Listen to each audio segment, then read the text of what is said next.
Entendemos la labor editorial como una labor de servicio público, tanto a nuestros colegas profesores como al público interesado en esos temas en general. En un país que está siendo asediado por los cuatro costados, la lectura es un acto de resistencia cultural. Cuando volvemos la vista a nuestra historia, encontramos allí elementos claves que nos dan motivos razonados, argumentados, para ser optimistas con el futuro del país.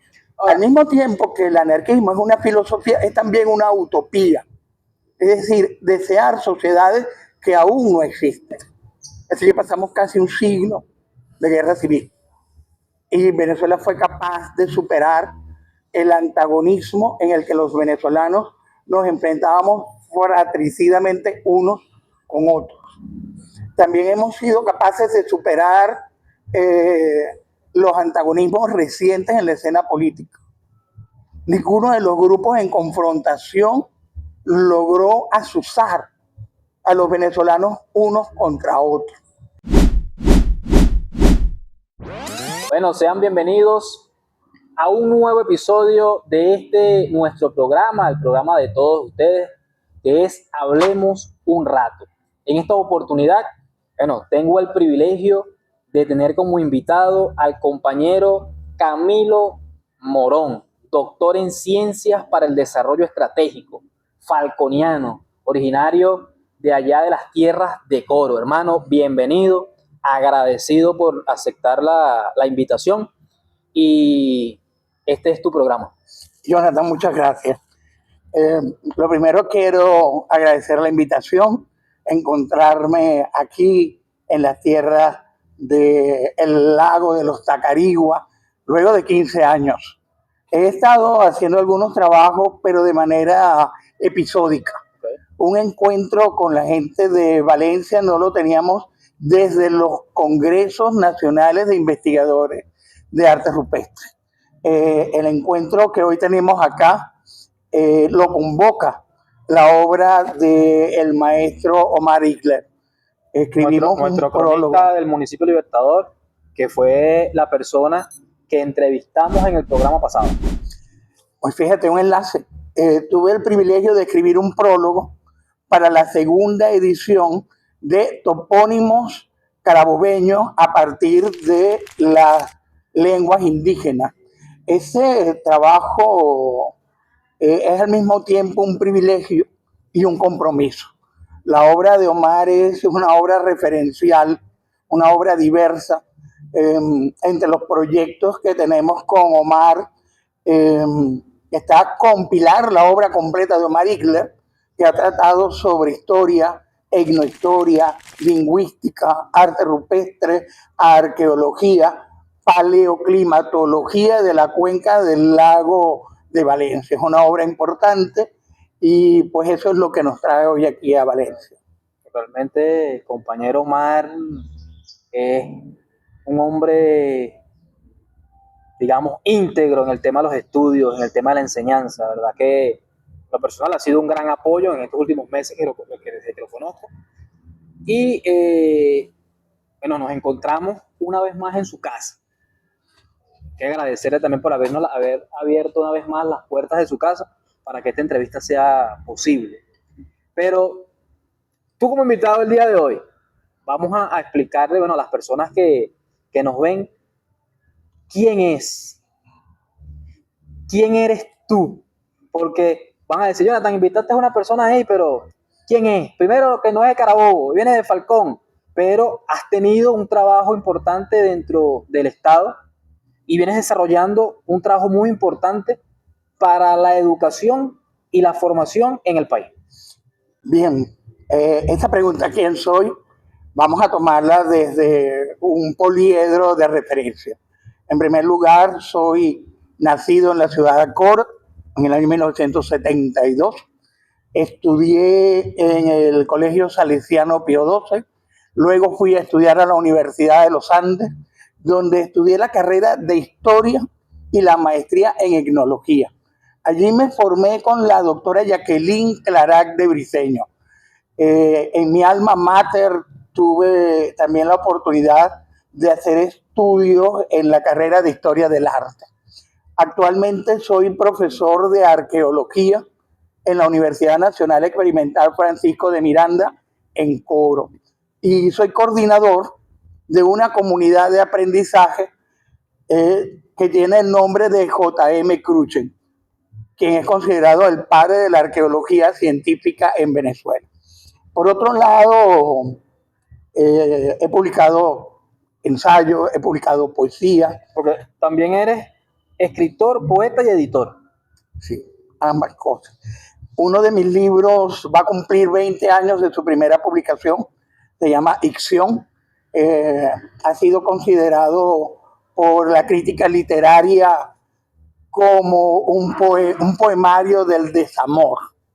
Realmente se escribió en un contexto merideño, la bohemia merideña, y de ese libro se van a cumplir 20 años de su primera publicación. En cuanto a mi condición de editor, soy el editor, director de 2 revistas arbitradas e indexadas, Bacoa y Crucentiana. Por otra parte, con varios colegas fundamos la Red de Editores de Venezuela, y en esa red se han estado publicando varios libros. Recientemente acabamos de publicar 2 obras del maestro Esteban Emilio Monzongi. Una de las particularidades de nuestro trabajo en la Red de Editores de Venezuela es que esos libros son totalmente gratuitos. Okay. Igualmente los libros que se pueden, no los libros, los artículos que puedes encontrar en las revistas Bacoa y Crucentiana, todos son de acceso abierto. Entendemos la labor editorial como una labor de servicio público, tanto a nuestros colegas profesores como al público interesado en esos temas en general. Claro, porque a lo personal considero que es de suma importancia retomar la cultura de la lectura, porque si primero que eso nos abre diversos universos, si nos vamos al tema literario, y nos ayuda a desarrollar un poco más nuestro vocabulario, nuestra mentalidad, y en el país es necesario en este momento que las personas se desconecten un poco del celular, se desconecten un poco del internet y vayan a leer un libro, a indagar un poco en la cultura literaria. Jonathan, esta reflexión que haces sobre el libro y sobre el libro digital es absolutamente pertinente. En un país que está siendo asediado por los 4 costados, la lectura es un acto de resistencia cultural. Pero así como ha habido programas de acceso a la lectura, otra cosa paralelamente a eso es que la disponibilidad del libro ha sido muy fluctuante. Por eso las ediciones que nosotros hacemos son libros digitales y artículos digitales. Porque por un lado permite que nuestros investigadores presenten esas investigaciones al mundo entero, sí, en tiempo real. Por otro lado, yo soy amante del libro impreso. Hay unas propiedades del libro, unas propiedades sensoriales del libro impreso que lo hacen altamente deseable. Ahora hay una pausa, una preguntita ahí. ¿Qué te gusta más, el olor del libro nuevo o el olor del libro viejo? Depende del libro y depende del papel. Hay unas propiedades organolépticas asociadas al libro. Te voy a mencionar 2 ejemplos. Tuve la oportunidad en Mérida, en la tienda de libros usados del señor J. Santos, de comprar algunos libros que ya habían acumulado años, y con esos años esos libros eran como el vino viejo. Es decir, mientras más tiempo pasaba, esos libros olían mejor, tenían una mejor presencia. Y paralelamente, hace algunos años, tuve la ingrata experiencia de encontrar un libro recién publicado que el olor de la tinta resultaba absolutamente ofensivo. Entonces, fíjate, encuentras un libro viejo que olía con cada día, se olía mejor, y un libro nuevo que era imposible de leer, precisamente por las propiedades olfativas de la tinta. Entonces, no se trata de un libro viejo o un libro nuevo, sino cómo fue hecho ese libro. Te voy a poner un ejemplo también. hubo una colección de biografías publicada por la Salvat hace varios años, que tenía un tipo de fuente. Esa fuente se llama souvenir, recuerdo. Y cuando digo recuerdo, no me recuerdo del nombre de la fuente, sino que eso significa recuerdo. Y me gustó tanto esa fuente, que es la que nosotros utilizamos ahora en las revistas Bacoa y Cruchentiana, luego de haber usado durante mucho tiempo la Time New Roman 12. Que era lo que tradicionalmente era la imposición, realmente, de tiene que ser esto, tiene que ser esto, tiene que ser esto. Claro. Entonces, eso es también como cortarle la creatividad al autor. Sí, y ahora que hablas de creatividad, fíjate, nosotros en las revistas, tanto en Bacoa como en Cruchentiana, respetamos la libertad creativa de los investigadores y no les imponemos una metodología referencial. Lo que les pedimos es que sean consistentes. Si van a utilizar APA, el American Psychology Association, que utilicen eso. Si van a utilizar números volados con notas a pie de páginas, que usen esa. Y si son números volados con notas a final de capítulo, son libres de hacerlo. No les imponemos un método referencial.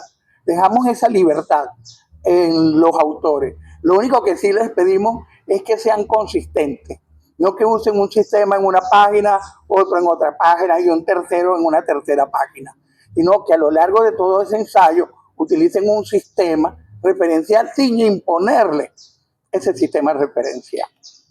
Ahora, Camilo, bueno, ya hablamos de que eres profesor universitario, docente, eres historiador, etnólogo también, escritor, poeta y editor. Pero antes de entrar al trabajo editorial que vienes realizando y de las revistas que vienes desarrollando, cuéntanos un poco de la juventud de Camilo, porque para ser lo que eres hoy, tu juventud tuvo que ser marcada en un punto que te llevó a tomar el camino en el que nos encontramos el día de hoy.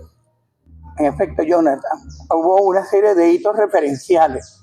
Y el primero ni siquiera es de la juventud, es más temprano. Tenía 8 años y mi madre me regaló un libro, Los faraones del mar, de Jacques Cousteau. Todavía conservo ese libro con la dedicatoria de mi madre, donde decía que esperaba que ese libro pudiera saciar un poco mi curiosidad. El segundo punto de referencia fue también otro libro, Carl Sagan, Cosmos, del cual hubo una serie televisiva de 13 capítulos. Eso marcó claramente mi vocación hacia la investigación científica. Luego llega ese momento en el que tú tienes que decidir a dónde ir, dónde estudiar. En mi caso, escogí la ciudad de Mérida por 2 cosas. Una, porque allí había una oferta estudiantil y universitaria realmente atractiva. Y por otro lado, era el impulso juvenil de ir a desplegar la sala, lo más lejos posible de mi casa, lo más lejos de casa. Bueno, una vez en Mérida, tuve la oportunidad de participar de un ambiente universitario sumamente estimulante, pero también de la bohemia merideña. Por un lado, podías ir a una biblioteca, podías ir al cine y luego podías ir a un recital de poesía. Esa era la Mérida que yo conocí. En Mérida, como señalas, pues estudié historia y eso marcó un curso, una ruta, es decir, las humanidades. Pero al cursar la carrera de historia también saqué en paralelo la carrera de historia del arte y luego la maestría en etnología. Y uno se da cuenta de que estas 3 disciplinas, estas 3 ciencias, historia del arte, etnología e historia, tienen una metodología y una manera distinta de abordar los temas de investigación y a veces resultaban excluyentes. Luego yo traté de ir construyendo puentes entre la historia del arte y la etnología. Y eso es en lo que estamos ahora en este momento.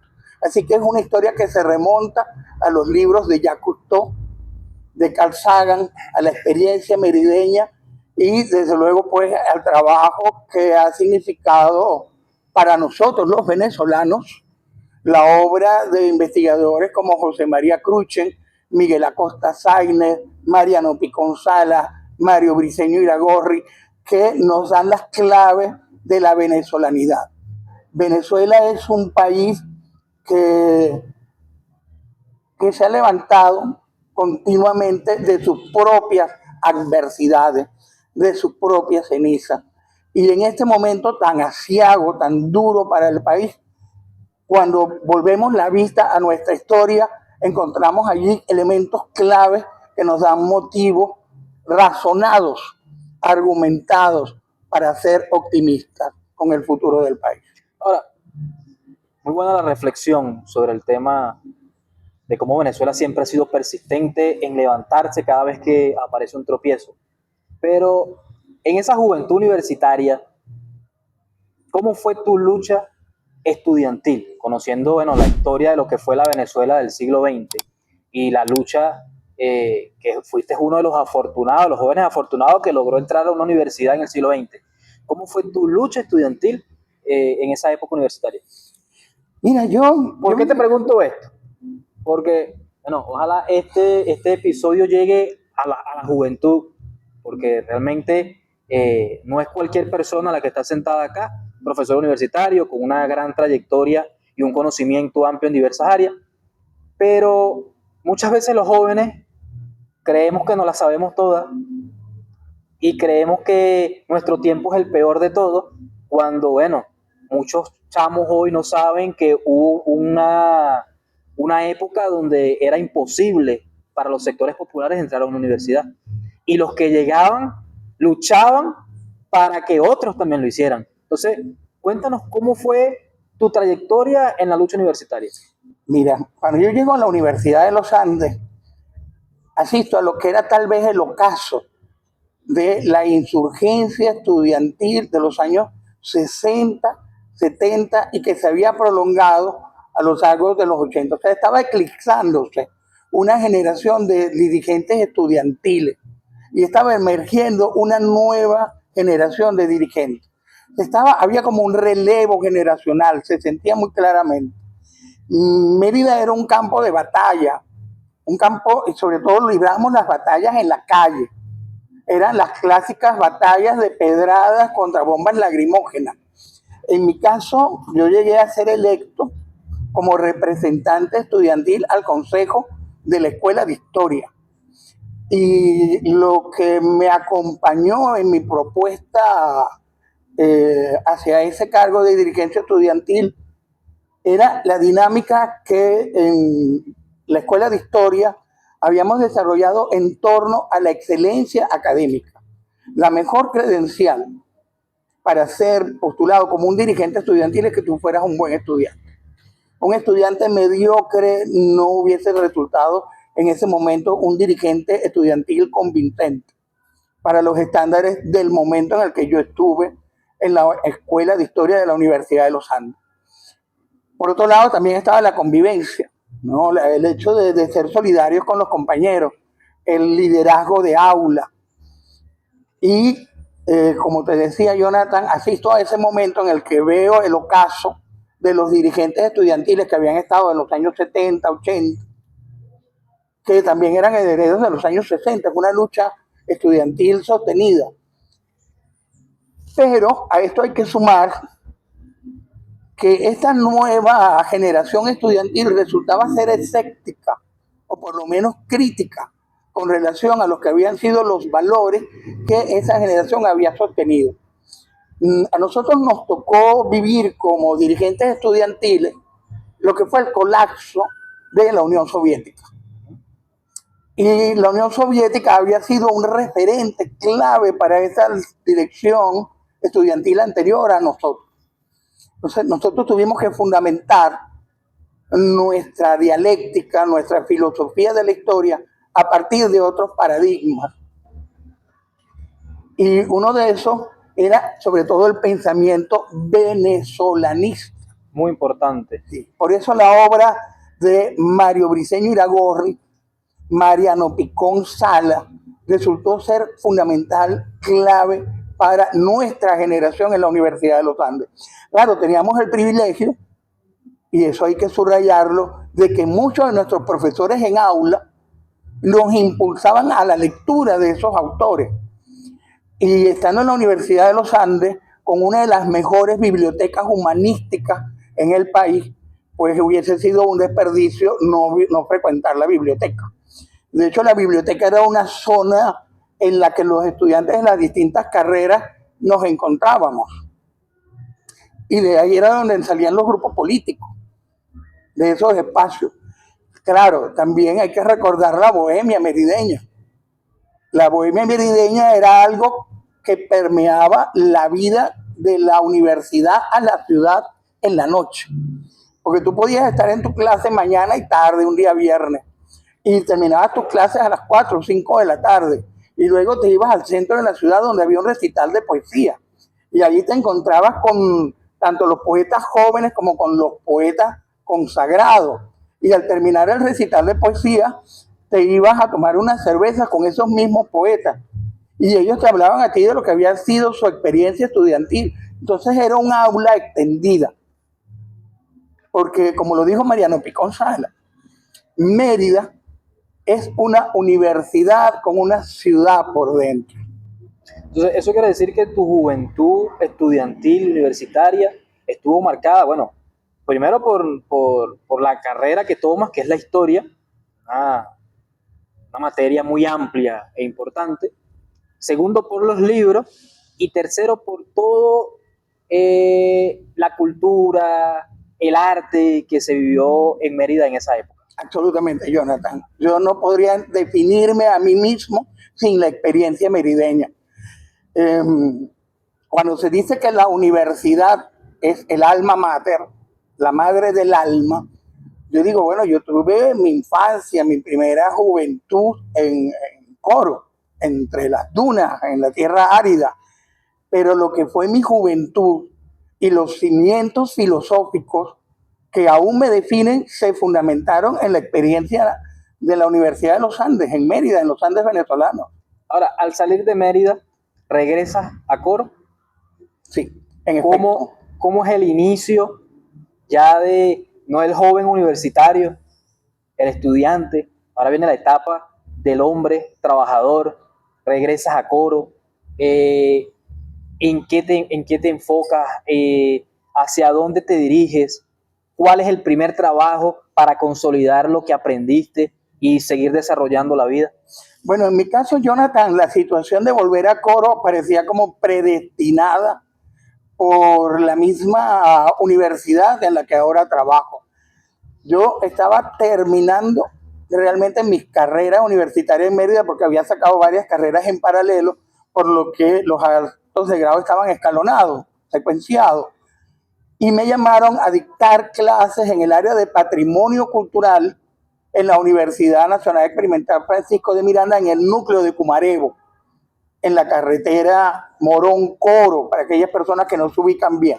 Cumarebo es un pueblo muy hermoso donde está el núcleo Marino Colina, y se me llama de la universidad para que dicte unas cátedras allí, pero yo todavía tenía un pie académico en Mérida, porque tenía que pasar por el acto de grado del Paraninfo.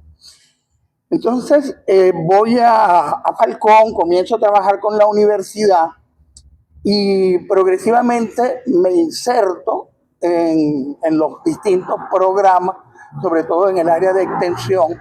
Comenzamos a hacer libros de poesía para niños en la población de Jacura, exposiciones de arte con el Museo de Arte de Coro, y fuimos generando con otros colegas un ambiente que replicaba en alguna medida el ambiente cultural merideño, porque nosotros encontramos que no había algo equivalente en ese momento en Coro. En Coro tenemos una escena literaria, una escena artística, una escena musical resiliente, robusta, pero que está allí no gracias a los apoyos institucionales, sino a pesar de la desidia institucional. Entonces ahí encuentro ya lo que sería esa trinchera desde la cual trabajar con los colegas profesores de la universidad. Al cabo de un tiempo, pues se abre el concurso de oposición. Tuve el privilegio de que el presidente de mi jurado de oposición fue el doctor Secundino Urbina, eminente epidemiólogo, especialista en la figura de Francisco de Miranda. Y ya de ahí es una relación laboral que se ha extendido durante 20 años. fundamentalmente en el área de humanidades, ocasionalmente en la dirección de algún grupo o centro de investigación, pero en este momento como profesor en el área de arqueología, en el programa de conservación y restauración de bienes culturales muebles. Ok. Ahora, en estas actividades que realizas como docente, como historiador, ¿qué investigaciones has realizado y qué te llevaron a esas investigaciones? Yo creo que la mejor manera de responder esa pregunta es invitando a que las personas revisen las redes donde están las publicaciones. Perfecto. O sea, las voy a decir, tenemos la revista Bacoa, la revista Cruchentiana y la red de editores de Venezuela.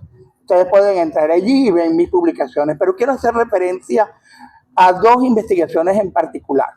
A la gestión comunitaria de un sitio de arte rupestre que se llama El Mestizo, con el cual tenemos trabajando con la comunidad en la gestión social responsable medioambientalmente de un observatorio arqueoastronómico en el centro del estado Falcón.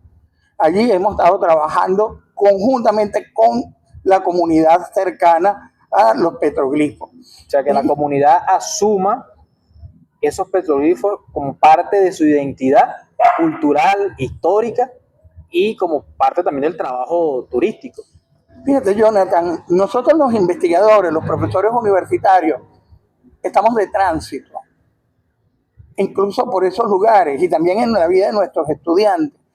Pero son las comunidades las que están cercanas a los sitios con arte rupestre las que son claves en la conservación. Entonces hay que dotar a esas comunidades tanto de herramientas técnicas como conceptuales que les permitan preservar para ellas y para todos los venezolanos, para las generaciones presentes y para las generaciones futuras, el legado de nuestros ancestros. Entonces no se trata de que haya un rol secundario, preterido, subordinado de las comunidades, todo lo contrario. Debe ser un rol claramente protagónico. Deben estar en una condición a la par con los investigadores. Porque como te digo, nosotros estamos allí un tiempo, luego nos vamos. Pero las comunidades son las que están destinadas a ser los guardianes de ese patrimonio. El segundo tema de investigación con el que estamos trabajando desde hace mucho tiempo son los médanos de Coro. Okay. Los médanos de Coro son para nosotros, los falconianos, un paisaje espiritual, pero también son yacimientos arqueológicos.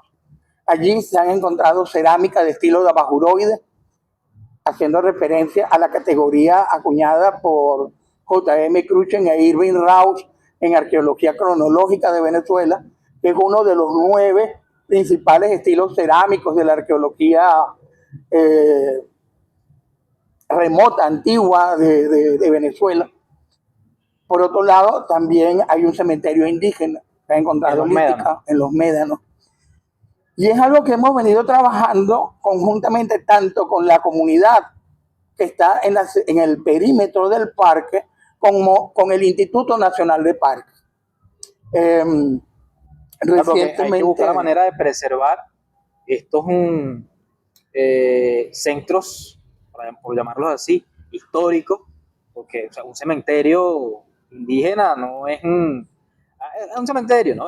Ahí hay toda una historia de lo que se puede decir de la organización de los pueblos originarios. Sí. Y al ser los médanos un parque, muchas personas van a los médanos, bueno, a jugar en la arena de los médanos.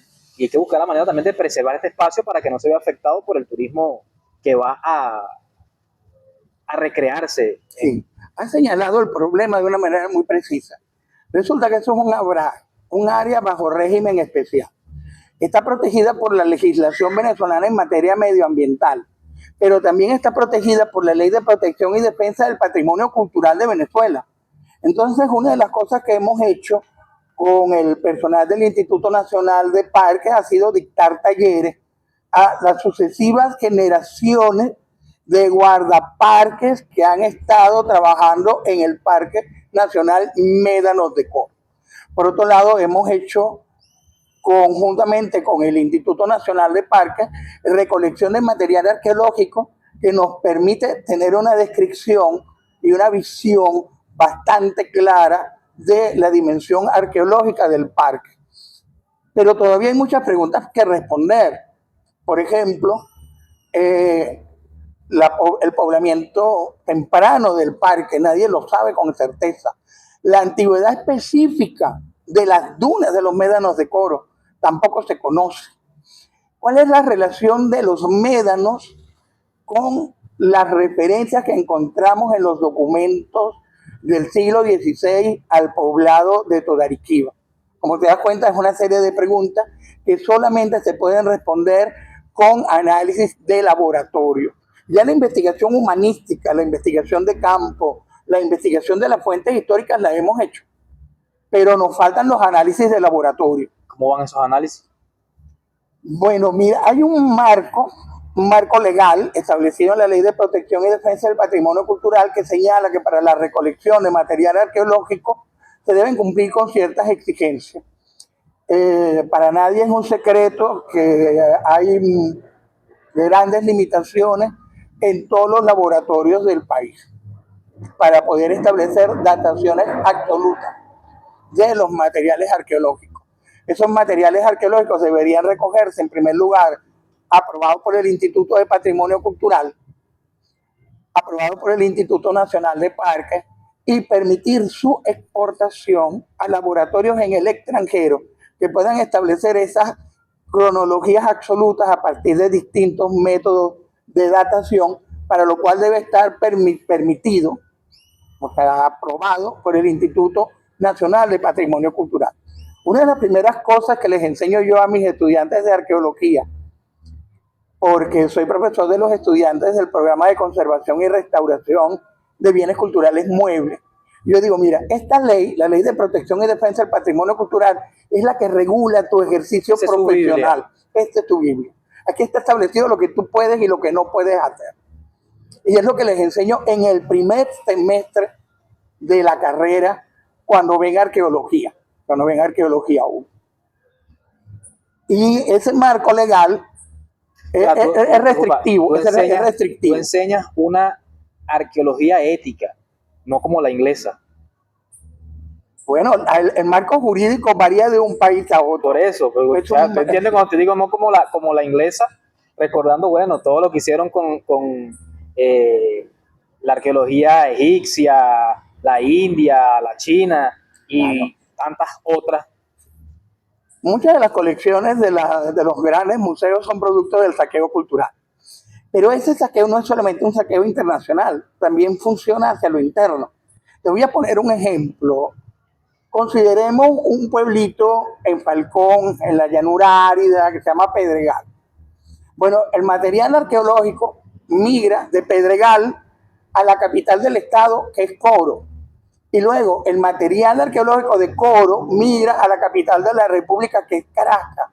Y cuando el material resulta particularmente atractivo, migra de Caracas a los grandes centros financieros y museísticos del mundo. No ocurre al revés. Y le arrancamos la historia al pueblo. Claro, eso es una manera, parte de esa palabra que utilizas, a privar de la memoria, me recuerda a un gran investigador recientemente fallecido. Y digo reciente porque estamos hablando de periodos arqueológicos y periodos históricos. Y me refiero a Pedro Pablo Linares, quien escribió un artículo sobre Cruchen que tituló J.M. Cruchen devuelve al pueblo la memoria secuestrada. El trabajo de Pedro Pablo, allá en Falcón, lo hizo con los guerrilleros que fueron ajusticiados y sepultados durante la insurgencia de los años 60 y 70. Y hay fotografías de Pedro Pablo excavando la tumba de un guerrillero con un instrumento de básica tecnología, con un cuchillo de mesa. Pero estaba la voluntad de devolverle a Venezuela su memoria. Claro. Pedro Pablo trabajando con la insurgencia de los años 60 y J.M. Cruchen con una memoria histórica que se remonta a 15.000 años antes del presente. Ahora, en este caso, la memoria, la mañana de hoy, cuando estábamos en la presentación del prólogo del libro de Omar Idre, tú comentabas sobre cómo hoy la juventud no se identifica con sus raíces históricas. Mira, lo primero que tenemos que recordar es que las raíces del pueblo, del moderno, del actual pueblo venezolano, son tres. Tenemos la raíz aborigen, la raíz amerindia, tenemos la raíz europea y la raíz africana. Eso resulta como la herencia de la psicología personal. Si tú niegas tu pasado, si tú niegas tus raíces, tú eres un neurótico funcional. Lo mismo pasa con un país, lo mismo pasa con un pueblo. La vergüenza étnica, que es un tema de investigación etnohistórica y etnográfica, es la negación de esas raíces. Habitualmente se considera que la vergüenza étnica es la vergüenza de la raíz africana o de la raíz indígena, pero es que hay venezolanos que están avergonzados de sus raíces europeas. Consideran que los españoles llegaron aquí a saquear, a violar, Bueno, a destruir la cultura originaria. Sí que son venezolanos. Mira, es que en historia, como lo dijo Lucien Febvre, la función del historiador no es juzgar. La función del historiador es comprender y hacer comprender. Esa es la función de los historiadores. Y para que nosotros llegamos a ser el pueblo que somos hoy, hay que pasar por la comprensión de esos antagonismos. Hay un gran pensador venezolano, José Manuel Briceño Guerrero, que escribió un libro que realmente es la suma de 3 libros, que se llama El laberinto de los 3 minotauros, donde él analiza lo que en su categoría se llama el discurso salvaje, el discurso mantuano y el discurso europeo segundo. Él señala que esos discursos están presentes en todos nosotros simultáneamente y entre sí se sabotean unos a otros. Entonces, esta propuesta, que desde lo que podría llamar una psicología de la historia, nos ayuda a comprender las luces y las sombras de la venezolanidad sin tener que incurrir en juicios de valor. El empleo de la historia como un arma arrojadiza en el discurso político no es ciencia, es propaganda. Ahora, tomando en cuenta esto que vienes hablando y el sistema globalizado en el que vivimos hoy, ¿consideras que las redes sociales son parte de este neocolonialismo que pretende hacer que nos avergoncemos de nuestra identidad? Porque no solamente están estos jóvenes que dicen yo no tengo raíces africanas, yo no tengo raíces europeas, no tengo raíces aborígenes, sino que también están los que dicen yo no soy venezolano, habiendo nacido aquí, habiendo estudiado aquí, siendo criado aquí y viviendo aquí. Fíjate, hay una canción de Franco De Vita. Franco De Vita, para los jóvenes que no son de mi generación, es uno de nuestros grandes cantantes. Y hay una canción que se llama El Norte del Sur, en la cual interviene Simón Díaz. Y él dice que una tierra como esta, un país como este, no nos la van a regalar. Sentir vergüenza de un país tan hermoso, tan diverso, abierto a la pluralidad de pueblos como Venezuela, señala que hay un problema de conciencia en esa persona que siente vergüenza. Venezuela es un motivo de un sano orgullo nacionalista. Por otro lado, las nuevas tecnologías son herramientas y como cualquier herramienta puede ser utilizada para bien o para mal. Tú puedes usar un bolígrafo para escribir un poema y puedes usar ese mismo bolígrafo para firmar una sentencia de muerte. La culpa no es del bolígrafo, sino de la persona que utiliza la herramienta. Las nuevas tecnologías están allí, no se pueden negar, es negar lo obvio. Fíjate, yo soy editor y mis publicaciones son digitales. Si no fuese precisamente por la revolución digital, yo no podría ejercer el trabajo de editor. Muchas voces estarían calladas. Fíjate, la posibilidad... No existiera este programa. Tú no podrías hacerme esta entrevista, porque hubieses tenido que pasar por unos filtros que no te hubiesen permitido propagar este tipo de contenidos. Es así. Entonces, En ese sentido, las nuevas tecnologías han garantizado el acceso democrático a las fuentes de discrepancia, de divergencia de pensamiento. Sin embargo, también es verdad lo otro, que se utilizan como herramientas de dominación. Depende de lo que tú vayas a hacer con ella, depende de lo que tú vas a hacer con ese bolígrafo. Si vas a escribir una sentencia de muerte o vas a escribir un poema. Ahora, Camilo, ¿qué planes, qué proyectos, qué trabajos estás desarrollando en este momento? Tengo entendido que en los próximos días tienes un viaje fuera del país para participar en una exposición, una ponencia. Sí, estaré en España durante un tiempo haciendo una serie de ponencias sobre arqueología de Venezuela, sobre mitología de Venezuela, visitando algunas exposiciones sobre temas de cerámica, invitadas por las instituciones que organizan esos eventos. Particularmente quiero hacer referencia a una conferencia sobre la mitología del Orinoco, Huatumna, un ciclo de creación en el Orinoco de Mar de Cibrié. Eso es una de las presentaciones que haremos en la Fundación Paurides. Otro de los temas que llevo es la obra de J.M. Cruchen, en el cual ya he venido trabajando durante 5 años, llevando el pensamiento de Cruchen a los españoles. Cruchen aquí en Venezuela es una figura conocida. Eres un fiel cruciano. Cruchentiano es la palabra, pero fíjate que cuando tú dices crucheniano, era la manera a la que se refería Pedro Pablo Linares. Pedro Pablo y yo tuvimos el proyecto, hablando de proyectos, de reunir y publicar la obra completa de J.M. Cruchen.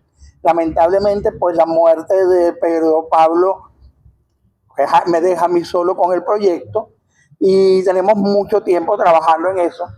No es fácil, porque la obra de Cruchen comprende más de 300 títulos, entre artículos publicados en revistas especializadas. Bueno, ahí esto me permite retomar tu pregunta acerca de nuestro proyecto.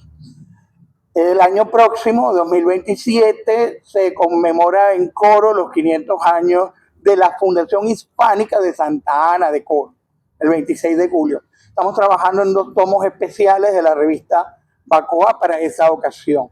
La revista Cruchentiana está haciendo la convocatoria de una comunidad de aprendizaje que debe estarse graduando también para 2027.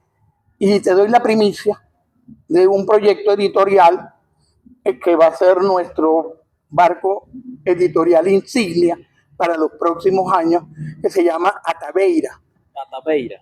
Ataveira viene de la diosa, es el nombre de la diosa madre de la fertilidad de los taínos. Pero ¿qué pasa con los taínos? Los taínos pertenecen a la familia lingüística arawak, igual que los caquetíos. Entonces, una manera de entender a los taínos es que son caquetíos insulares. Taínos son caquetíos continentales. Ok. Y la revista recoge el nombre o adopta el nombre de esta diosa. Pero ahora que dices el tema de las diosas, porque tengo una pregunta que me llegó ahorita así a la mente. Nuestro sistema educativo, por así decirlo, o nuestro sistema cultural, ha sido muy influenciado por Occidente, hablando del occidentalismo europeo. Y nosotros conocemos mucho de mitología griega, de mitología romana, nórdica, germánica, hasta la mitología egipcia.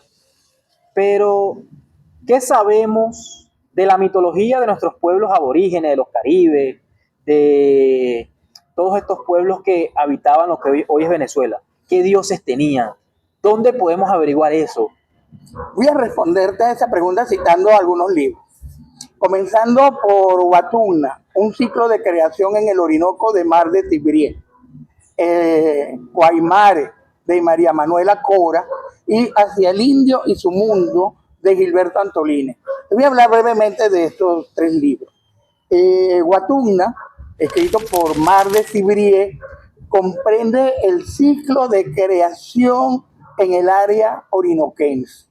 Y ahí vas a encontrar los distintos mitos articulados como en una urdimbre de nuestros pueblos originarios de esa área del país. Guaymare, de María Manuela Cora, recoge mitos indígenas de distintas partes del país, mitos andinos, mitos de los llanos, así que esa obra es referencia. Y la que es una de mis obras favoritas, Hacia el Indio y su Mundo, de Gilberto Antolínez, es la obra de un visionario, de un místico, pero también de un científico, que logró comprender como pocos la cosmovisión de los pueblos originarios. Lamentablemente, las mitologías de los pueblos indígenas americanos no forman una parte central de nuestros programas de formación en ningún área, ni en la primaria, ni en el bachillerato, ni en la universidad. Así que es necesario dictar frecuentemente talleres que demuestren la belleza esencial y formal de los mitos aborígenes. Ok. Ahora, antes de comenzar a grabar, tú comentabas que estas dos revistas en las que trabajas, que diriges tú, tienes el trabajo editorial de ellas, ¿no? Dijiste que van a trascender a esta nueva revista. O sea, estas dos revistas desaparecen, se fusionan para crear la nueva. Sí. Fíjate, Bacoa fue concebida para dar a conocer aquellas obras que, habiéndose ya publicado, eran de difícil acceso. Era una revista orientada a la memoria intelectual. Crucentiana era una vitrina para dar a conocer las obras de las generaciones de investigadores que ahora están alcanzando las maestrías y los doctorados, y que para poder conseguir ese título deben dar constancia de la publicación de artículos en revistas que cumplan con los estándares de excelencia y exigencia de las publicaciones arbitradas e indexadas. Entonces, ellas dos ya han cumplido un ciclo. Y lo que nuestra opción es tomar lo mejor de cada una de estas experiencias editoriales y fusionarlas en Ataveira. Es decir, por un lado vamos a tener esa memoria histórica de las investigaciones científicas hechas en el país, y va a seguir siendo una vitrina para la publicación reciente en Venezuela.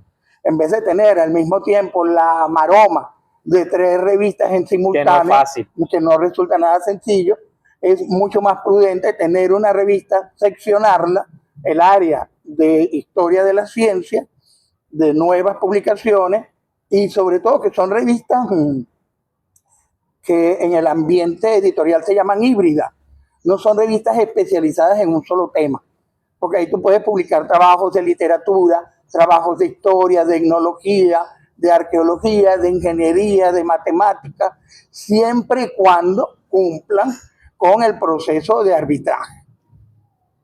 Ahora, ¿cómo hace un compañero, una compañera que tenga el material, quiera compartirlo? ¿Cómo contacta con ustedes? Mira, nosotros realizamos varias convocatorias al año. Hacemos 3, 4 convocatorias al año, y lo hacemos a través de los correos. Okay. Esta persona puede entrar en la página web de la revista Bacoa, de la revista Crucentiana, y ver las normas editoriales, y se comunican con nosotros a través del correo. Y como realmente estamos recibiendo artículos durante todo el año, ellos pueden contactarnos en cualquier fecha. La idea que nosotros tenemos es que vamos generando las constancias conforme los artículos van pasando por el proceso de arbitraje, diseño, publicación. Porque cuando tú envías un artículo con nosotros, nosotros te hacemos un acompañamiento. Perfecto. Hasta garantizar que tu artículo se va a publicar. Y luego se publica el número completo la primera quincena de diciembre. Y se recoge todo lo que se ha ido trabajando durante el año. Entonces la invitación es a que visiten la página de Bacoa, visiten la página de Crucentiana, y allí van a encontrar las normas editoriales y los correos de Bacoa contacto. Blue Spot, ¿no? ¿Cómo? Es www.bacoa.blogspot. Ponen revista Bacoa, revista Y Google ya te Crucentiana y avanza Google para allá. los va a remitir. Ahora, vamos a un tema, yo creo que va a ser el más controversial, porque salimos ya de lo histórico, los trabajos que vienes realizando, pero me llama la atención tu franela. ¿Te consideras totalmente anarquista o la franela es para salir bien en el video? ¿Cómo es la cosa ahí? Bien, andar con una roja sobre fondo negro por ahí por la calle es casi que una tentación Eso es una a la polémica, a la polémica. Y estamos hablando del anarquismo. El anarquismo, por un lado, es al mismo tiempo que una filosofía política, es también una filosofía de vida. Para los anarquistas hay dos tipos de gobierno: los malos gobiernos y los peores gobiernos. Para los anarquistas no hay gobierno bueno. Ahora, hay distintos tipos de anarquismo. En una filosofía donde no puede haber una autoridad, no puede haber una ortodoxia anarquista. Por eso tú ves que hay anarcofeminismo, anarcoecologismo, anarcosocialismo, anarcosindicalismo. Hay una pluralidad de corrientes y de pensamiento dentro del pensamiento anarquista. Yo tuve el privilegio de conocer a Ángel J. Capelletti en la Universidad de los Andes y asistir a los seminarios de filosofía que dictaba Ángel J. Capelletti. Y en una ocasión lo encañoné con una pregunta que para mí era fundamental. Y era si dentro de la diversidad del pensamiento anarquista había algo susceptible que sostuviera la moral anarquista. Y él me respondió: el respeto por el individuo. Okay. Y eso es la clave del anarquismo, es el respeto por tu individualidad, por mi individualidad, por vuestra individualidad, por la individualidad de cada uno de nosotros. Ahora, yo ahí sí me considero un poco ignorante, ¿no?, en el tema del anarquismo. El anarquismo cree,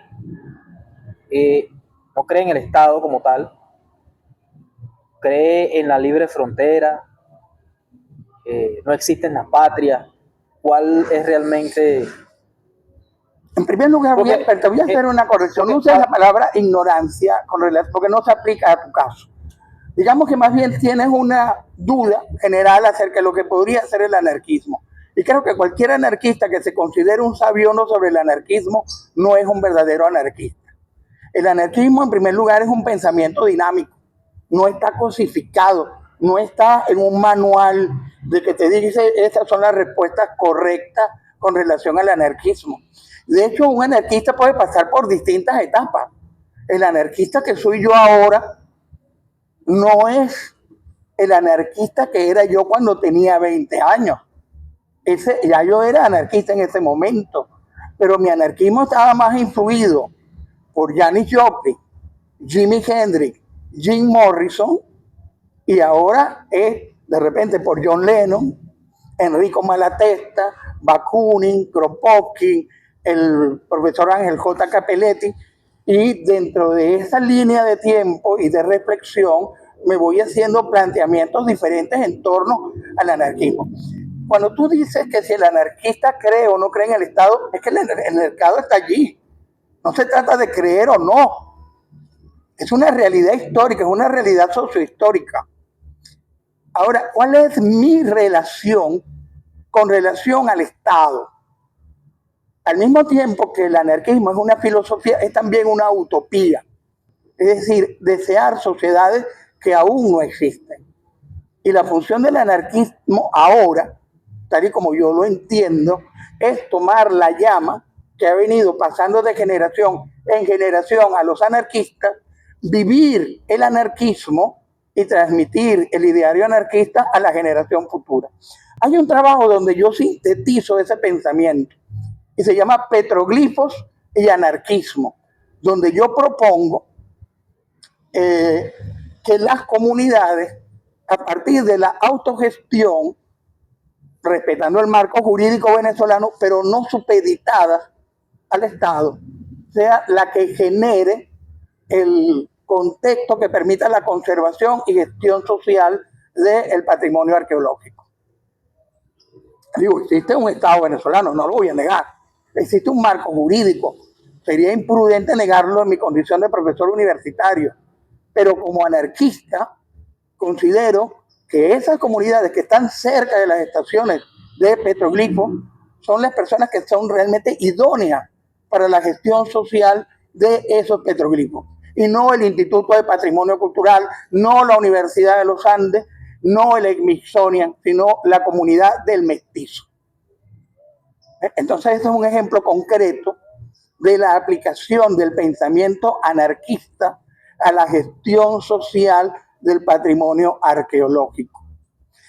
Ahora, con el tema, porque cuando iniciamos, hablaste mucho sobre el tema de la importancia de fundamentar el nacionalismo, de la defensa de la soberanía nacional como tal.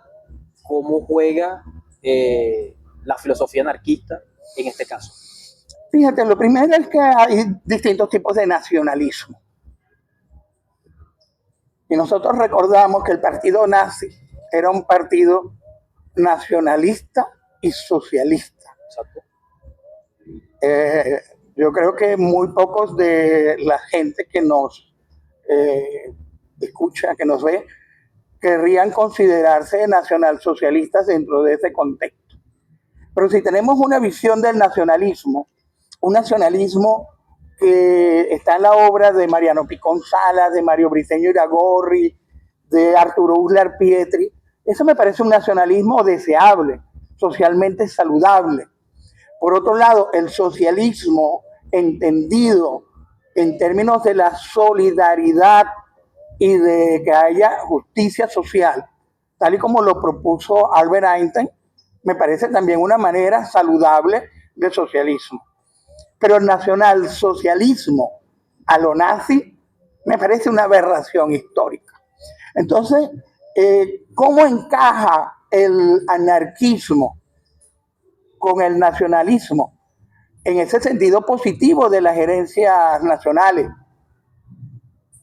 pero no con la noción de Estado-nación como un territorio donde hay unas personas que ejercen el poder sobre otros. Esa es la visión de Estado que nosotros cuestionamos. Y yo creo que la mejor manera de entender sin duda el ideal anarquista contemporáneo está en la canción Imagine de Lennon. Si alguien quiere entender cuál es la propuesta de cierta escuela anarquista, porque yo no voy a hablar por todos los anarquistas. Hay distintos tipos de anarquismo. Te voy a poner el ejemplo de las mujeres anarquistas. El movimiento anarquista obrero se caracterizó por el pensamiento ni Dios ni amo. Pero las feministas anarquistas decían ni Dios, ni amo, ni esposo.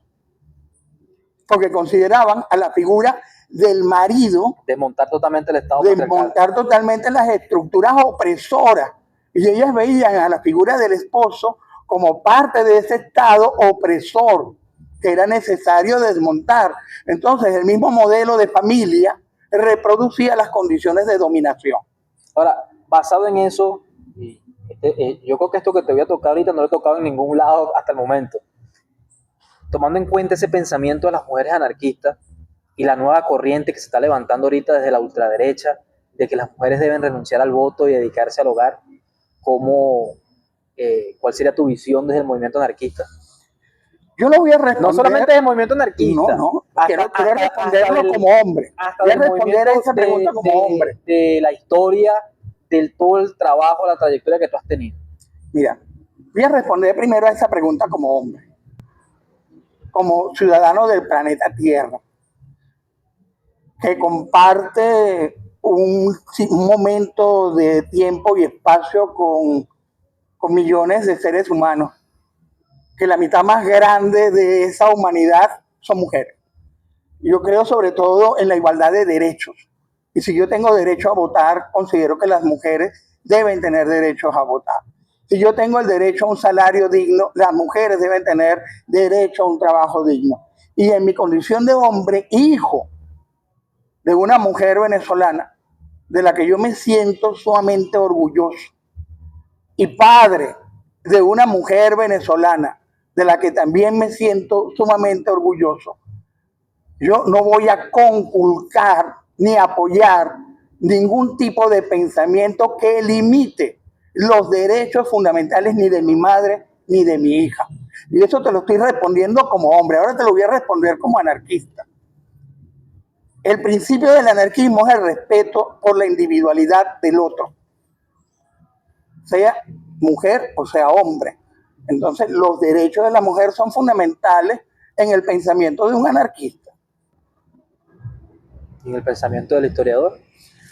Y en el pensamiento del historiador, recuerda que te decía que es comprender y hacer comprender. Bueno, las distintas sociedades tienen distintos modelos. No es razonable juzgar a la sociedad griega de Sócrates, de Platón, a partir de los valores de la sociedad contemporánea de ahora. Eso se llama anacronismo. Fíjate que la palabra giné, de la cual viene ginecólogo, y es la palabra con la que se designa a la mujer en griego, significa la que pare. Y en la sociedad griega clásica, esa de la que viene la idea de la filosofía, la democracia, las mujeres tenían una serie de derechos que para la sociedad contemporánea actual estarían muy limitados.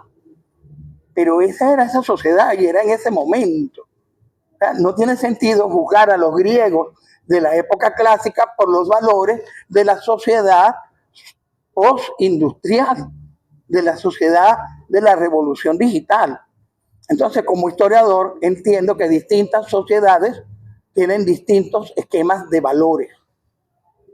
Y distintas etapas en su trayectoria Y histórica. distintas definiciones. Bueno, y no solamente histórica, sino hasta su propio sistema, porque así como hay distintos pensamientos en el tema del anarquismo, del socialismo, del comunismo, hay distintos enfoques de lo que es la democracia en el mundo, y no todos los países culturalmente son iguales.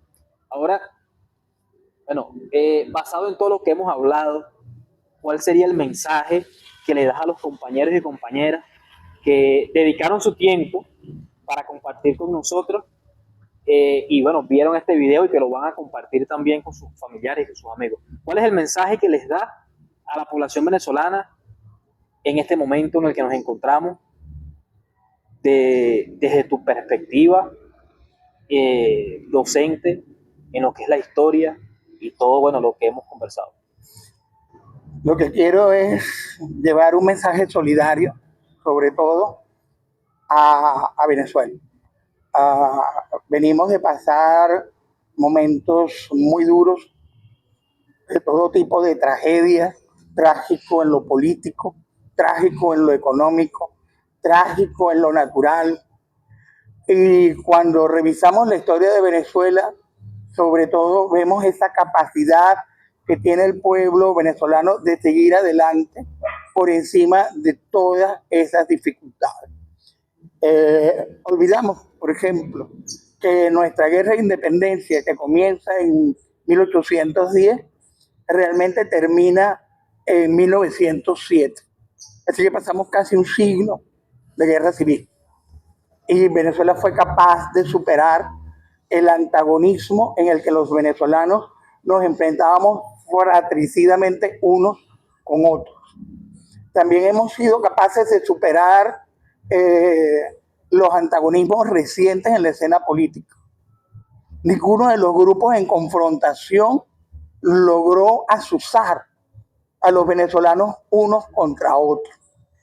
La respuesta del pueblo venezolano a las catástrofes que como pueblos hemos vivido en su momento en el estado La Guaira y anteriormente en el estado Vargas, que convocaron lo mejor de nuestra solidaridad, también apunta a ese sentido profundamente cálido de los venezolanos. Yo quiero cerrar con una palabra de estímulo, de aliento de esperanza para todos nosotros los venezolanos, porque nos lo merecemos Es así, y porque lo vamos a lograr. es así. Es importante, bueno, que la población venezolana no caiga en los juegos. Yo diría que de los distintos bandos, yo no diría dos, hay muchos aquí en este momento en el país, no caer en el juego de la división, no caer en el juego de, hay algunos que andan por ahí tratando de propiciar una guerra civil en este momento, y considero que este es el momento para estar más unidos que nunca. Venezuela se ha levantado cientos de veces, como historiador lo sabe, y se va a volver a levantar.